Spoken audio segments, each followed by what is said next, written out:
So the second season of the Final Fantasy VII Ever Crisis story, The First Soldier, has officially landed with Chapter 1, and it is already giving us way more backstory and personality to characters like Angeal and Sephiroth, while also introducing a brand new character who may be more than meets the eye. So that's what we're going to discuss in today's video. So if any of that sounds cool to you, feel free to click the like button. And if you're new here and you'd like to stick around and help support the channel, you can subscribe and leave your thoughts in the comments down below on what we discussed in today's video. It's greatly appreciated.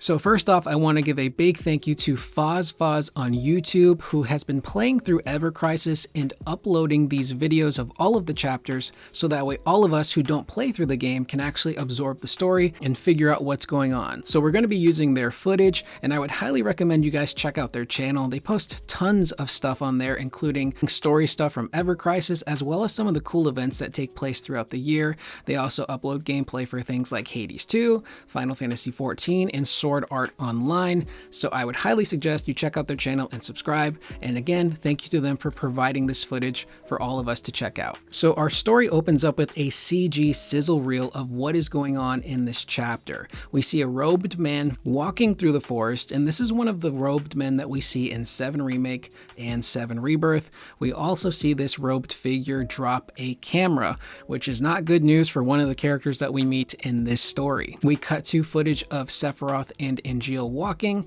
We're also introduced to a brand new character by the name of Alyssa, who happens to be a soldier second class. And the really interesting thing about Alyssa that we see early on is that whenever she shows up on camera, there seems to be some sort of weird purple Genova-esque energy that follows her. So I think there might be a little bit more to her, which we will discuss a little bit later in the video. Now, the whole point of this mission is that they are looking for missing soldiers. These soldiers were sent to Wutai to investigate a specific area, and they just never came back. We also get a montage of the group traveling through all of these ruins, and we get that moment where Sephiroth looks to Angeal and says, "Look, man, we come from 2 different worlds. We're just never going to see eye to eye." So Sephiroth is super standoffish and cold throughout this entire story, but we're going to learn why. Now, what's really interesting is that Alyssa has a very specific and interesting quote about Sephiroth that she mentions to Angeal, where she says that she has a feeling that the world is going to change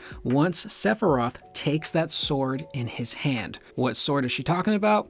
I think you guys know which one, but we're going to find out a little bit later as well. Which again, this just kind of lends more credence to Alyssa potentially not being a regular human. We then cut to the helicopter ride with Sephiroth and Angeal, which is taking place in 1992, and we are introduced to the cameraman who is filming this entire mission. His name is Bachman, and he goes on to talk about how this is the most important work he's done in his life.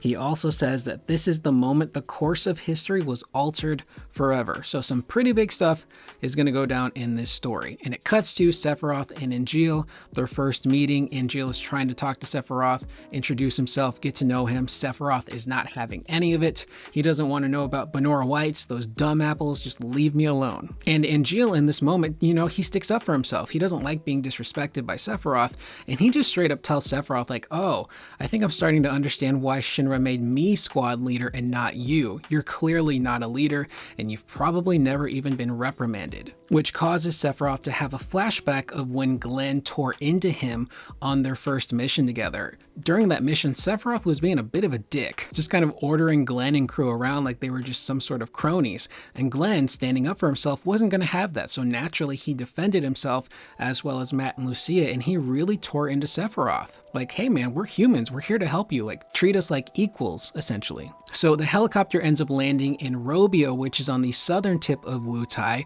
This is when Sephiroth and Angeal are properly introduced to Russ Bachman, who is the chief of Shinra's Records and Archives division, and his job is essentially to film Sephiroth in action, create this PR video that Shinra can use to show off their soldier Sephiroth. Like, look who we got. This is our dude. He's going to be a great hero someday.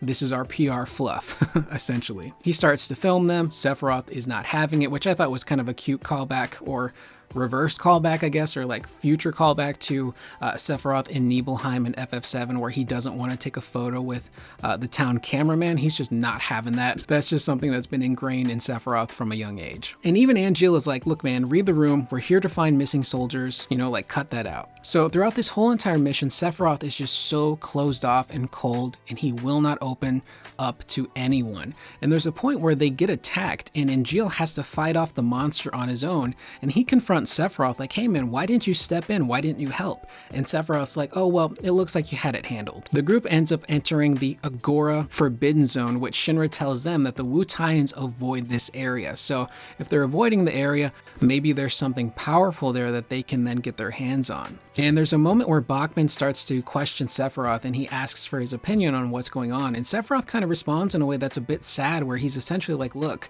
my job is to fight, not get in your way, and I'm not essentially thinking. Like, no one asks for my opinion. I'm not paid to think. So even at this point, after what he's been through with Glenn and Matt and Lucia, Sephiroth is starting to view himself as just this weapon, this cold monster that just kind of does what he's told. Throughout the entire mission, Angeal is trying to break through to Sephiroth, trying to get him to open up and trust him, and Sephiroth is just refusing it. And Angeal tells him, look man, you'll learn a lot more if you stop treating everything like it's just a job. And Sephiroth disagrees with him, but he won't tell Angeal why. So as they progress, Bachman asks Sephiroth like, hey, you worked with Glenn, Matt, and Lucia, those traitors. You know, what were they like when you worked with them? Did they give you any kind of sign that they were going to turn? And this causes Sephiroth to have a flashback of when he was working with Glenn and crew, and he remembers actually growing really fond of them and outright saying like, you know, I'm getting to know you guys, and this must be what it feels like to quote unquote have fun. So during that entire mission, Sephiroth was just learning to open up to these people because he doesn't know a normal life. He doesn't know what it's like to have friends. He just knows Shinra, fighting, training, Hojo, all of that stuff. So that time he spent with Glenn and crew, he was able to kind of be a person and befriend the three of them, which, you know, had an effect on them. He actually decided to open up. Now, naturally, Sephiroth doesn't say any of this out loud. He just tells Bachman like, you know, they were just a group that I was assigned to and they ended up being traitors. So as they continue to walk, Sephiroth tells Angeal, look, we're all soldiers here, but I'm a special case. I'm the only one that actually gets to talk to Hojo and discuss what he wants to do with us as soldiers, essentially expanding our limits. So while we're working together, we're not friends. So again, Sephiroth is really trying to hammer that home to Angeal. He does not want to be friends. He doesn't want to open up. Naturally, Angeal is not having that either. He continues to talk to Sephiroth to try and get through to him. Now, as they're exploring this land, they've come across a few dead bodies, which are the soldiers that they're looking for. And as they're looking at the bodies, Sephiroth starts to notice that the wound marks that these soldiers have are not claw marks from monsters, but rather a wound from a sword. So they're looking for a person who has been hunting these people down. And Angeal gets a little frustrated with Sephiroth at this point because he's like, why aren't you doing this more? Why aren't you sharing more intel with us? Like, I get you don't like me, you don't want to be friends, but we're comrades. So all I'm asking for is a little camaraderie. Can you do that for me? And Sephiroth responds in a way that's actually kind of heartbreaking, where he says, I'm just a weapon, an artificial machine of massacre, a false hero propped up to make Shinra look good. Who needs a comrade like that? So at the end of the last chapter, when Glenn blew up on Sephiroth and said all of those things, they're clearly still sticking with Sephiroth. So he continues to push Angeal away, and Angeal is like, look man, you might view yourself as a weapon, you might view yourself as a soldier, but one of the things we can do as soldiers is foster our humanity and build bonds. That's what keeps us human. And of course, Sephiroth is just refusing. Now, as they walk away, this purple energy starts to follow them. Again, it's that weird purple Genova-like energy that we see at the beginning of this chapter when we see the character of Alyssa. So clearly something weird is going on. They manage to find a fourth soldier operative. This person is actually alive, but before they can get to them, they are attacked by a swordsman, an old man who is wielding a Masamune, which Sephiroth notices immediately. And he straight up tells the old man like, yeah, I recognize good craftsmanship when I see it, and clearly you are not worthy of wielding that sword. So a fight breaks out between them, and as Sephiroth goes to strike down this old man, we see a flash of white light. And this man has broken Sephiroth's sword. Sephiroth is shook right now. He's like, holy crap, what just happened? The old man jumps away and reveals himself to be Masamune. That is his name. He is Masamune, the master swordsmith of Robio. And he says outright, like, I'm getting older, I can't hold on to this weapon forever, so I need to find a warrior worthy of wielding it, and he takes off. So one way or another, Sephiroth is going to get his hands on that sword, whether he earns it or he takes it. So I can't wait to see that. But as they go to this soldier operative who is still alive, they take off their helmet, and it's Alyssa. She gives us the full name of Alyssa Goldie. And at this moment, Sephiroth is completely stunned because this woman happens to resemble his mother, Lucrezia. Now, this is really interesting because, again, we've mentioned this in previous videos, but Sephiroth had a locket that was given to him by Hojo. The woman in his locket, the photo, was Lucrezia. We know that to be Sephiroth's biological mother. But what Hojo tells Sephiroth is like, yeah, that woman in the locket, that's your mom. Her name? It's Jenova. So again, that manipulation starts at a very early age with Hojo and Sephiroth. So naturally, Sephiroth sees Alyssa. She looks exactly like who he thinks is Jenova, and he's taken aback by that. And she even comments like, why are you staring at me? Am I like your sweetheart, or do I look like your mother? Who am I, your mother? And that just completely rocks Sephiroth's world. It then cuts to a montage of the group going back to a safe spot, and at this point, Bachman is essentially gooning over Sephiroth. He's talking about like, oh my god, I've seen this dude in action. He's the real deal. I got a ton of footage to use for this PR stuff that we're going to be doing. He is a true specimen, a special warrior. But he notes that once Sephiroth puts his sword away, that's when you see all of his cracks, all of his flaws. He's not willing to talk. He's not willing to open up. He essentially just views everything as a job that needs to get done, which I thought was pretty interesting that they pointed that out.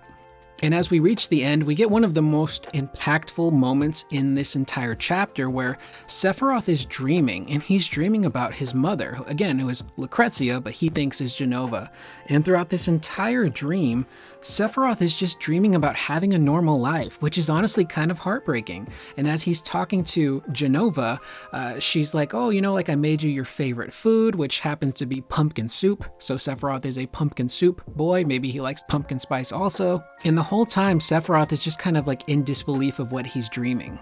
And in that dream, Jenova, air quotes, hands Sephiroth a braid, and she tells him that it's a good luck braid, and she wants him to place it on the end of his sword so that way she will always be with him. And again, this entire scene is really sad because what it's telling us is that Sephiroth just craves, he desires normalcy. He wants a normal life, and he's never known that. Again, all he knows is Shinra, training, soldier, fighting, missions. Close yourself off because if you open up, you get hurt. And the fact that he's just dreaming about something so simple as having a dinner with his mom is really kind of sad. So they're really adding a lot more humanity to this young Sephiroth, which, eventually is going to be stripped away as he becomes the, bringer of destruction for the world as he gets older. But for this brief amount of time, we just see him struggling so much. He wants to open up, he wants to have friends, but the last time he did that, it went so terribly wrong, and it has caused him to build up these walls of defense to not allow anyone in, and it's really kind of heartbreaking. And to contrast that, we get a flashback or potentially a dream of Angeal with his parents. And this one cutscene just adds so much to Angeal's personality as a character because he's having this really beautiful moment where he's having dinner with his parents and he's talking about how he wants to take care of them and how he's trying to find ways to take all of the dumb apples that produce around their area and process them so they can eventually sell them so they can make money. And then he tells his parents like, well, maybe I'll join Soldier. I can join Soldier, I can make money, and then I can do what I've always wanted to do, and that's take care of both of you, specifically his mom. And he thinks that by joining Soldier, it can change the lives of his parents. And I really love that. I think that's honestly really beautiful. And I think for those of us out there who have good relationships with our parents, that's all we really want to do at the end of the day is find a way to take care of our parents and make sure that they're happy and safe and secure and that they don't have to worry about anything ever again. And that essentially is what Angeal wants to do. And again, I feel like this one little cutscene just adds so much more heart to who Angeal is. It doesn't betray the character because we know Angeal to be someone who is very noble, wants to do the right thing, and he genuinely cares about people. And we see that throughout this entire chapter of him trying to ingratiate himself to Sephiroth, getting Sephiroth to try and open up and trust him and befriend him. In one way or another, he's gonna do that, which I can't wait to see. And personally, I'm really enjoying all of the backstory stuff they're doing with Sephiroth, with Angeal, and I can't wait to see when they're gonna bring us back to current day Sephiroth, sitting on the edge of creation. I just really can't wait for the content that pertains to 7 Remake and Rebirth to kind of help bridge the gap while we wait for Remake Part 3. And thus, that brings us to the end of Chapter 1 of the second season of The First Soldier. Now, you might be wondering, when's Chapter 2 coming? Well, according to the Ever Crisis roadmap, Chapter 2 will be hitting sometime in December. There's no firm release date, we just know December. So if you guys enjoyed the video, you like the recap, you can subscribe or just bookmark the channel if you don't want to subscribe, and you can come back in December and we can discuss the second chapter to see how things play out with Alyssa. Does Sephiroth get his hands on Masamune early? Does he eventually start to open up to Angeal? What the heck is going on? Either way, that is the video. I am Curious Corduroy. Let me know what you guys thought in the comments down below about what we discussed in today's video. Are you enjoying it? Are you a bit apprehensive about them giving Sephiroth so much backstory? Let me know what you think down below. I will see you guys in the next video. Please remember to always be excellent to one another.